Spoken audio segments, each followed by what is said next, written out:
हर सुबह इस मंदिर में घंटी से पहले एक चीज आती है, मूर्ति के माथे पर पसीना।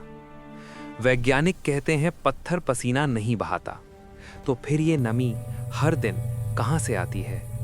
ये कोई लोक कथा नहीं, ये एक ऐसा मंदिर है जहां दशकों से एक ही सवाल जिंदा है, क्या देवता पसीना बहा सकते हैं? सुबह के ठीक 5 बजे दरवाजे खुलते हैं। आरती से पहले पुजारी झुकता है और हर बार मूर्ति का चेहरा गीला होता है।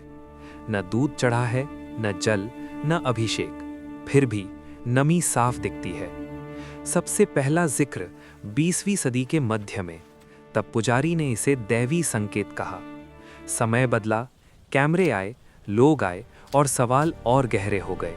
कभी गर्मी में पसीना ज्यादा, कभी ठंड में भी नमी, नियमित, लगभग रोज। श्रद्धालु इसे चमत्कार मानते हैं। कुछ लोग उस नमी को कपड़े से पोंछकर प्रसाद की तरह रखते हैं। कहते हैं बीमार ठीक हुए, डर कम हुआ, मन शांत हुआ। लेकिन बाहर दूसरी कहानी चल रही है। वैज्ञानिकों की टीमें आई, तापमान मापा गया, नमी की मात्रा देखी गई, पत्थर की बनावट जांची गई। रिपोर्ट में लिखा गया, संभव है ये कंडेंसेशन हो। लेकिन एक समस्या थी, मूर्ति जिस पत्थर की है वो नमी सोखने वाला नहीं, और मंदिर का तापमान इतना स्थिर कि रोज पसीना बनना असामान्य। कुछ दिन कैमरे लगाए गए, कभी नमी दिखी, कभी कैमरा ही धुंधला हो गया।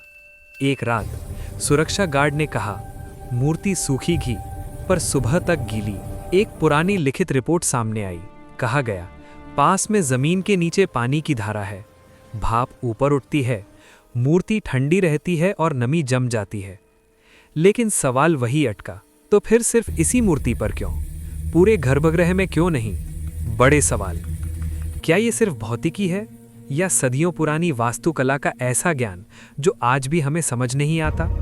या फिर ये वो चीज है जिसे इंसान समझने की कोशिश करता है लेकिन स्वीकार नहीं कर पाता? एक दिन खास पूजा से पहले मूर्ति को पूरी तरह सुखाया गया, कपड़ा बदला गया, दरवाजे बंद। आरती से ठीक पहले नमी फिर दिखी। कोई पाइप नहीं, कोई रिसाव नहीं, कोई स्पष्ट जवाब नहीं, रहस्य का ठहराव। आज भी रोज सुबह पसीना आता है और सवाल बढ़ता है, अगर ये सिर्फ विज्ञान है तो हर नियम यहाँ आकर क्यों टूट जाता है?